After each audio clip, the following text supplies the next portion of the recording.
Bom dia, nono ano, tudo bom? Eu espero que todos estejam bem. Estou morrendo de saudade de vocês, né? Das nossas aulas, enfim. Quando voltarmos, vamos conversar muito sobre esse período que a gente passou recluso, tá? É importante vocês fazerem quarentena mesmo, né? Sair de casa só para extremo necessário, né? Com relação à compra de mantimento e remédio, tá, gente? E se tiver pessoas, grupo de risco em casa, desinfecção de tudo que entra, por favor, tá bom? Bem, gente, vamos lá, que eu tô ansiosa para essa aula. A partir dessa semana nós teremos videoaulas e teremos também videoconferência, tá? Para dar continuidade à matéria. A gente já fez muitas revisões, né? E a gente começa, né? O aprofundamento do que já foi visto, né, na aula de hoje. Bem, a gente já estudou o estado físico da matéria, acho que desde o segundo ano do ensino fundamental 1. Eu falei para vocês sobre os sólidos, líquidos e gasosos, né? Lembrando que nós não temos somente esses estados físicos da matéria, mas na aula de hoje vamos nos ater a estes três. O que eu quero falar aqui com vocês é o que torna o sólido um sólido, o que torna um líquido e um gasoso um gás, tá? Vou falar também sobre o comportamento atômico nessas três formas de se apresentar que a matéria, né, ocupa o nosso cotidiano, né? Para isso, a gente tem que lembrar um pouquinho dos nomes, né, das mudanças do estado físico da matéria. Quando o sólido passa para o líquido, né, nós chamamos de fusão, ou seja, esses átomos conseguem se distanciar um pouco mais, né, e principalmente, gente, ganhando energia cinética. Energia cinética é a energia do movimento, né? Quando esse líquido passa para um gasoso, nós chamamos de evaporação ou vaporização, né? Ou até mesmo ebulição, tá? É importante ressaltar de novo que do líquido para o gasoso nós temos um aumento maior da energia cinética. O que é energia cinética mesmo? Boa, energia do movimento, isso mesmo, gente. E ao contrário, quando a gente tem o estado gasoso passando para o líquido, né, nós temos a agregação da matéria, ou seja, essas moléculas ficam mais agrupadas e diminui a energia cinética.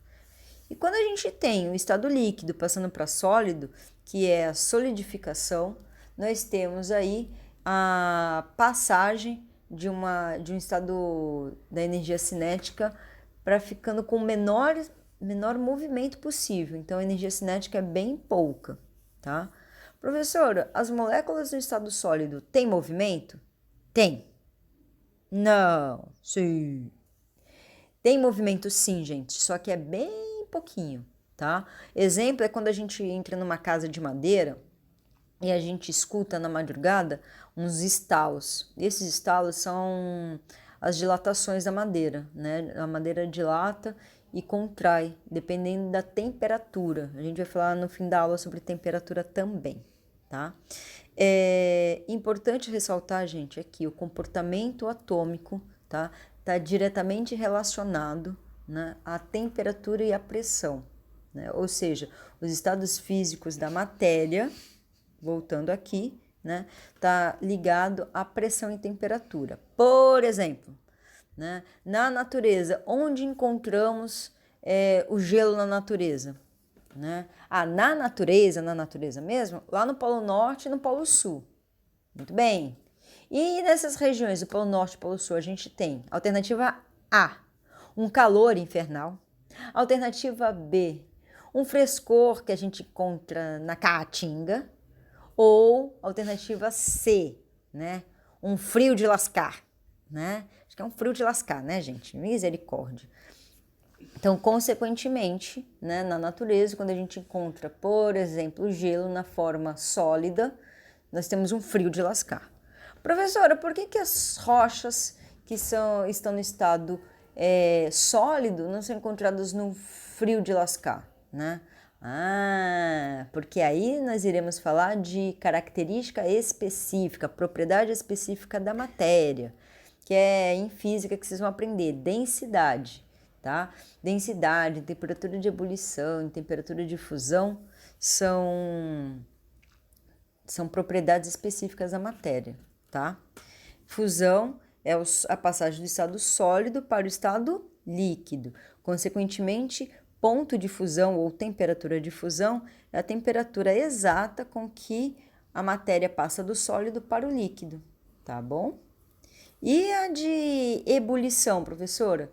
É a temperatura, né, em que um líquido passa a ser gasoso. Por exemplo, a água tem a temperatura de ebulição a 100 graus Celsius, tá bom? Bem, gente, quais são os fatores que influenciam o estado físico da matéria? Adivinha, né? Eu nem falei na aula de hoje. Bem, gente, é temperatura e pressão. Essas grandezas são diretamente proporcionais. Quando a gente aumenta um, aumenta consequentemente o outro, tá? Então, quanto maior a temperatura, maior a agitação das moléculas, né? Quanto menor a temperatura, menor a agitação das moléculas.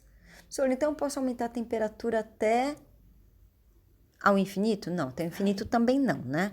Nós podemos aumentar a temperatura até o ponto em que o meu material vire gás. Por exemplo, na Uzi Minas, né? Nós temos aí vários gases tóxicos. Uau, por que, professora? Porque nós temos um setor que transforma, né, o metal, que molda o metal. E para a gente moldar o metal, a gente tem que transformá-lo na parte líquida, o que, por consequência, evapora muitos gases tóxicos, tá? Falaremos mais disso em sala de aula, quando eu vou abordar com vocês sobre poluição atmosférica, tá bom? E já a pressão, gente, quanto maior a pressão, né?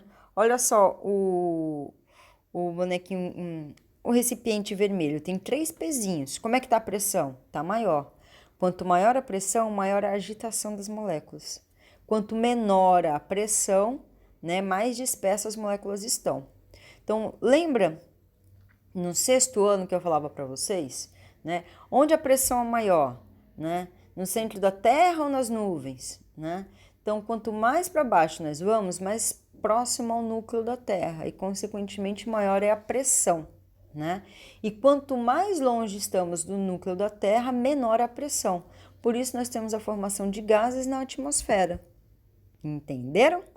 Bem, gente, eu deixo vocês com os exercícios da apostila, tá?